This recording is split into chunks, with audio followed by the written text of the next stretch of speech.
Good morning and a very, very warm welcome to the second annual Tech for Good conference.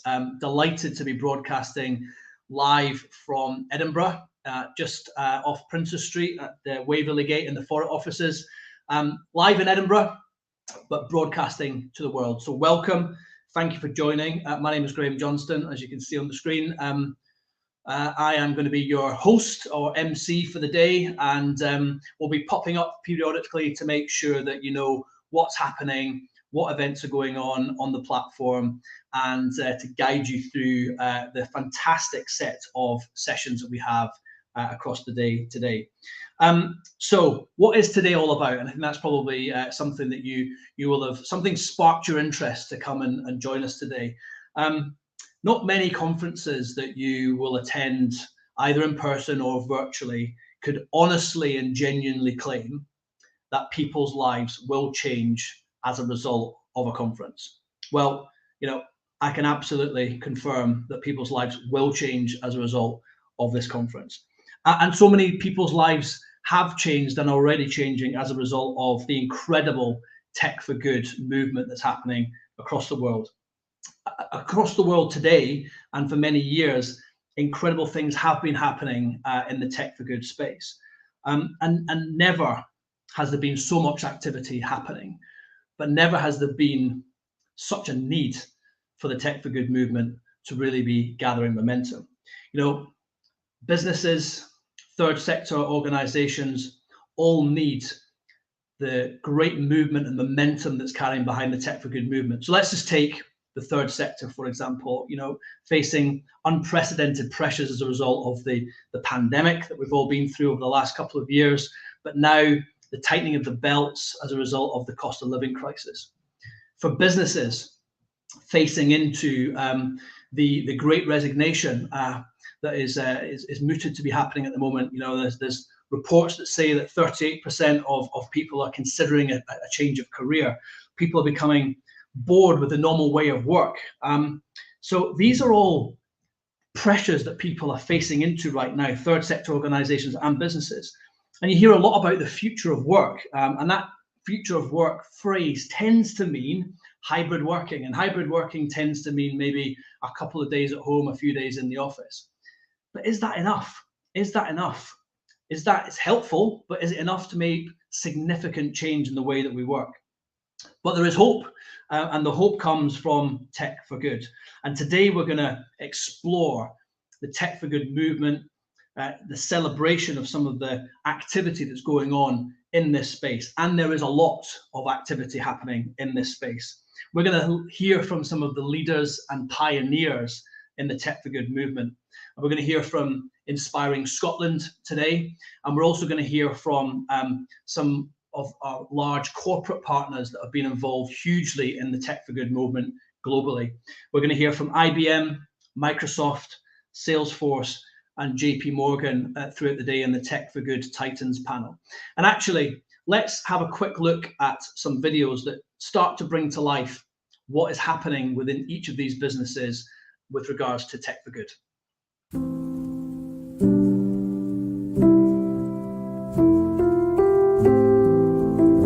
The issue of hunger is so important to Kellogg because we're a food company. We know food. We must get everyone into that educational pipeline. Our goal is always to create a world without ALS. How could we really change research? How can we really infuse enough dollars to change this disease? We really think that we can end slavery in our lifetime. It does take a village, literally, to do what we do. And the challenge sometimes is that our boat is small and the ocean is wide. I think it's our job to teach students lessons about how change occurs and the consequences of change. Students are always surprised. We say, we have your tuition, we got your textbooks, we got your back. That we got your back part is like, I don't know what that means until they get here. And then they meet us. Day Pete was diagnosed. We were told no treatment, no cure. Today, we have 86 drugs in the pipeline. To reach 3 billion people by the end of 2030 is a pretty lofty goal. And using technology to be able to do more is a responsible way to do business. And it's really a fun way to do business because it works. Change does happen. And it takes some idealism and it takes some persistence to make it happen. We know it will probably take more than a generation to do that. I believe that's doable. We will not be stopped.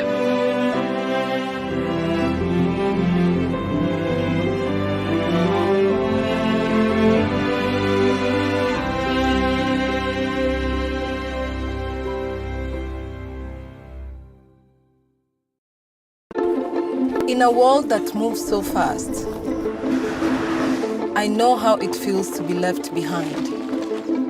But I also know how your life can change in a moment. How an act of kindness can turn your world around. How a little support can go a long way. How opening one door can unlock a world of possibility. How the right tools can set you on the right path. How belief can unlock the potential within you. I know because 10 years ago, somebody helped me become who I am today. Now I help others discover who they can be.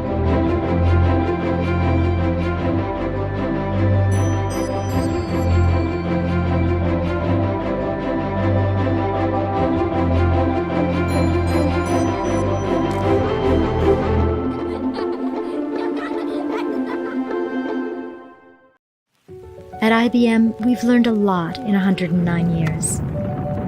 We've learned that it takes more than innovation to make a positive global impact.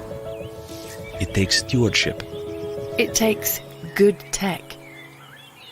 We strive to model what good tech is and what it can be, sharing data and insights, making AI transparent, and advocating for policies that positively impact the world.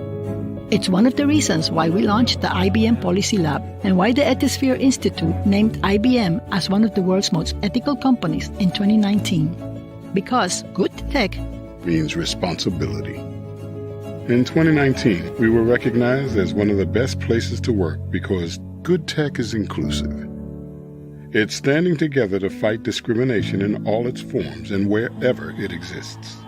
Inspiring IBMers to bring their best and most authentic self to work every single day. And it's these IBMers who are behind education programs like STEM for Girls and P-Tech, contributing their expertise to support teachers and to help learners of all ages build skills for themselves, their families, and for our global community. Why? Because good tech is about transformation. At IBM, we've reduced our carbon dioxide emissions by nearly 40% since 2005. We support the Paris Climate Agreement and we support a responsible plan to tax carbon emissions. Because good tech means commitment. A commitment to continue to work with our global partners in leading the way to a sustainable, clean energy future. This is what good tech looks like. It's a pledge to the beliefs that guide us every day. These beliefs enable our customers, employees, suppliers, shareholders, and communities to be global leaders in putting smart to work for good, to overcome worldwide challenges and embrace transformative opportunities now and long into the future.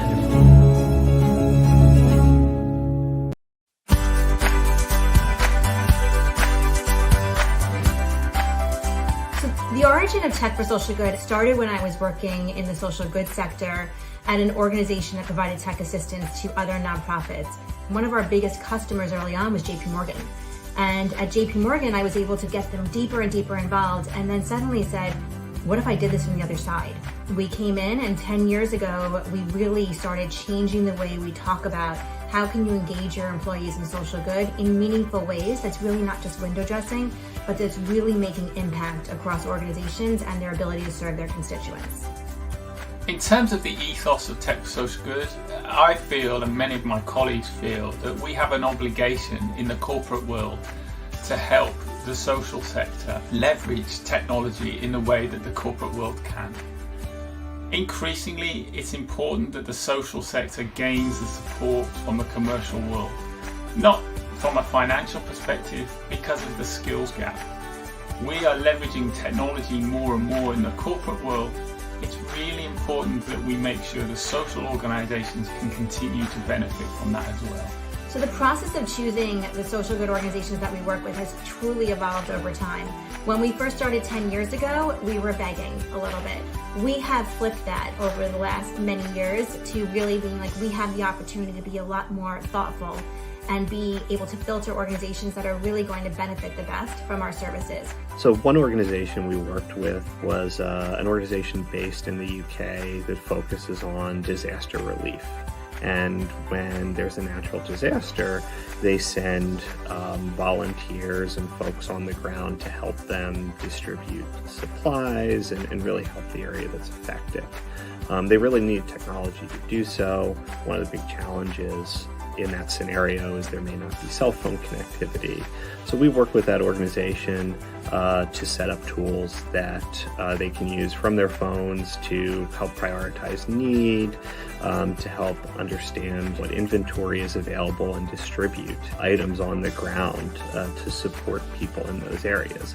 But what I think is important and how we've kind of evolved over the past couple of years is finding ways not only to just help each other and share best practices, but how can we help the nonprofit sector as a whole in terms of their digital transformation. And so we've really been focused on finding ways that we can build programming together that will help move the needle in terms of nonprofit technology adoption. And so are there ways that we can collaborate together across the industry to provide resources and programming that's really going to help these nonprofits adopt technology, further their missions, and help their communities even further? We don't look at tech for social good as a competitive advantage. We look at it as it's a right and we need to do it. It's expected of us because we want to give back. There's a famous quote that I love to say about Mother Teresa, and she says, "I cannot change the world, but I can cast a stone and create ripples." So that's what we're doing. We're creating ripples, and when you think about the collaboration, the more we collaborate, the more ripples we'll create, the more people will get engaged.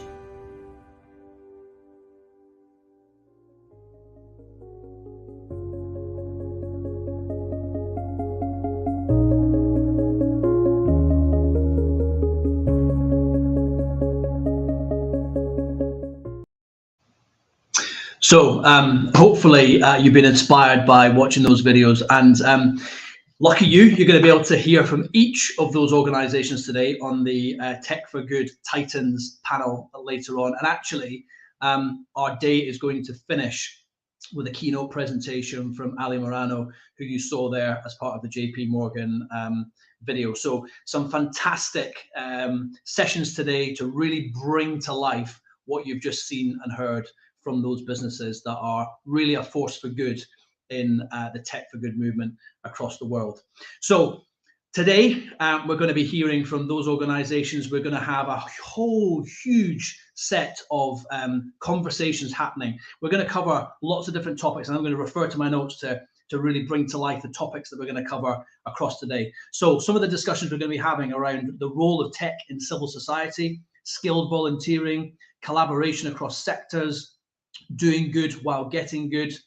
We're going to have a volunteers assemble session where we're going to do a live set of challenges where tech teams take on a challenge from the third sector organization to be able to try and help them to achieve a particular goal that they have.